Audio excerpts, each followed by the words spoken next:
can speak Bangladesh words just simple like Tumi kemon aso in English. How are you? I'm Bangladesh Asase. I'm going to Bangladesh. sallallahu ta'ala ala khairi khalqihi Muhammadin wa rahmatika ya arhamar rahimin। দীর্ঘ 5 বছরের ভালোবাসা অবশেষে পূর্ণতা পেল। ফিলিপাইনি তরুণী জুলপা বাসরি সাইরা খান এবং বাংলাদেশের তরুণ সজল খান দীর্ঘ 5 বছর প্রণয়ের পর গত মঙ্গলবার বিবাহ বন্ধনে আবদ্ধ হয়েছেন।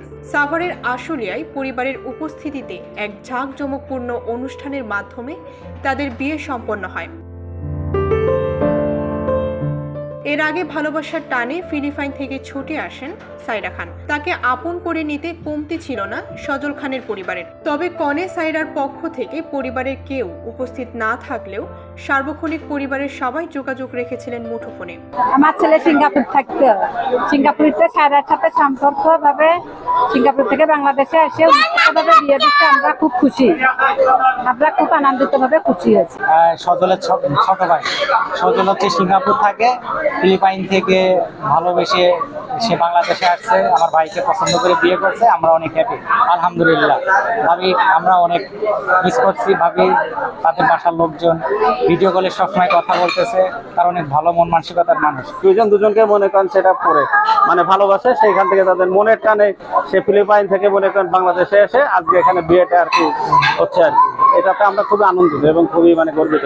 আচ্ছা, আমাদের ভাইয়ের ভালোবাসার টানে আমাদের ভাবি হয়ে গেছে এখন, যেহেতু ভাবি বলতে পারি ভাবি, তো ভাবি হলো গিয়ে ফিলিপাইন থেকে চলে আসছে ভালোবাসার টানে।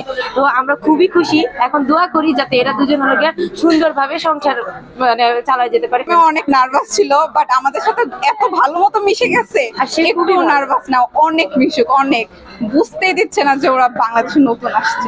বড় ভাইয়ের ভালোবাসার টানে হচ্ছে আমার ভাবি সুদূর ফিলিপাইন থেকে আসছে, তো আসলে ভালোবাসার টানে বাংলাদেশে আসছে। আমরা এই বিয়েতে অংশগ্রহণ করে অনেক বেশি হ্যাপি। আপনারাও আসছেন, আপনারাও এনজয় করেন, অনেক ভালো লাগবে। যে বিয়ে করছে নতুন বর আর কি, সে আমার খালাতো ভাই হয়। আর বাইরের দেশে একটা মেয়ে আসলে সবকিছু ছেড়ে বাংলাদেশে চলে এসেছে। সব মিলে আমরা খুবই খুশি এই বিয়ের উৎসবে, আমরা খুবই আনন্দিত। জানা যায় রাজবাড়ী পাংশা উপজেলার সুবর্ণকোলা গ্রামের সজল খান কাজের খোঁজে 10 বছর আগে পাড়ি জমান সিঙ্গাপুরে। সেখানে মসজিদে নামাজ পড়তে গিয়ে পরিচয় হয় ফিলিপাইনের যুবতী সাইরা খানের সাথে। তারা দুজনেই 5 বছর সিঙ্গাপুরে একত্রে কাজ করেছেন। প্রথম দেখাতেই সাইরা খানকে পছন্দ করেন সজল, জানান ভালোবাসার কথা। প্রথমে রাজি না হলেও পরে সজলের নিষ্ঠা, পরিশ্রম এবং সততায় মুগ্ধ হয়ে একসময় সাইরা খান সায় দেন সজলের ভালোবাসার প্রস্তাবে। sallallahu ta'ala ala khairi khalqihi Muhammadin wa rahmatika ya arhamar rahimin।